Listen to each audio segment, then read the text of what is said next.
According to the U.S. Conference of Mayors, the official nonpartisan organization of cities, ransomware attacks have hit at least 170 county, city, or state government systems since 2013, and 22 of those attacks occurred in the first half of 2019. Another recent study, performed by the cybersecurity firm Recorded Future, reported a rise of nearly 65% of attacks targeting public, state, and local governments and healthcare providers. This amounts to an average of almost 3 attacks each week. Cybercriminals are always looking to maximize the profitability of their nefarious activities, and they can reap serious benefits from victimizing organizations over individuals who might yield at best a small one-time payout. Larger organizations also need to consider their reputations and may fear a loss of trust with the public or potential liabilities for civil damages should an individual's personal information be compromised. Unfortunately, many organizations choose not to report these incidents, as they hope to avoid news coverage of the attack and subsequent payout. This means that we don't know how many of these attacks have actually been executed.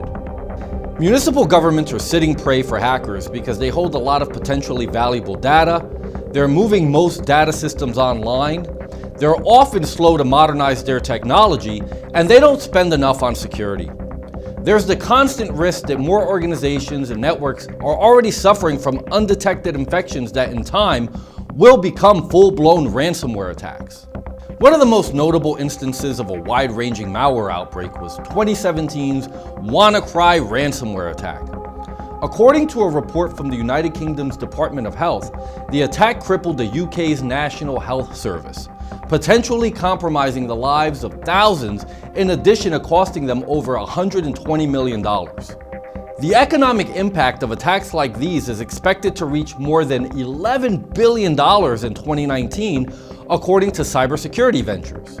Even though strains of ransomware like Ryuk ransomware are far more targeted and tend to hit entities like newspapers during periods of downtime, for example the holidays when the staff is distracted, these threats typically gain access in the same way as any other piece of malware.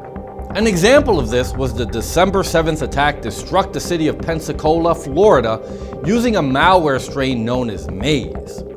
This ransomware was delivered via email phishing. Most ransomware attacks will start with a phishing email or a smishing or a vishing scam. Part of the problem is that the initial infection, which will eventually play host to a ransomware attack, has already gone undetected. That's why just conducting a security awareness program may not be enough.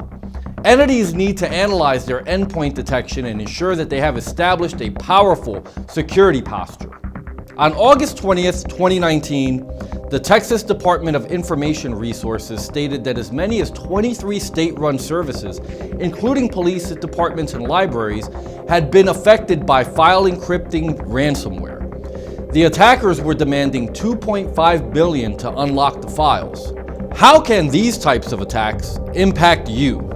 Besides the fact that these attacks put governments at risk of losing control of stored classified, confidential, and personal information, including social security numbers or credit card information, these attacks may have operational impacts.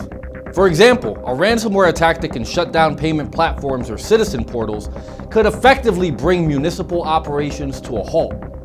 Municipalities may also be forced to revert back to using pen and paper instead of the applications designed to streamline their operations, effectively taking them back decades technologically. Even worse, a ransomware capable of shutting down 911 or 311 dispatch systems could even put lives at risk. This was painfully demonstrated when Baltimore, Maryland was hit with a ransomware attack in March of 2019. The ransomware attack shut down the city's CAD system for approximately 22 hours, impacting the 911 system.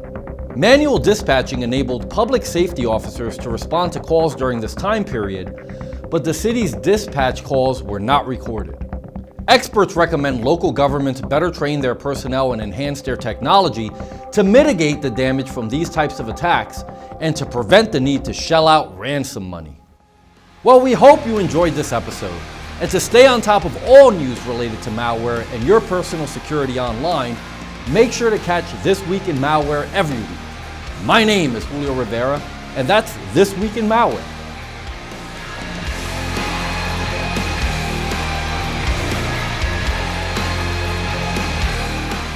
You know, as I think about the dangers that exist online, not unlike the subjects we learned about in this week's show, I know I feel a lot better having an anti-malware program like Spy Hunter installed in my PC, providing me the protection I need against malware.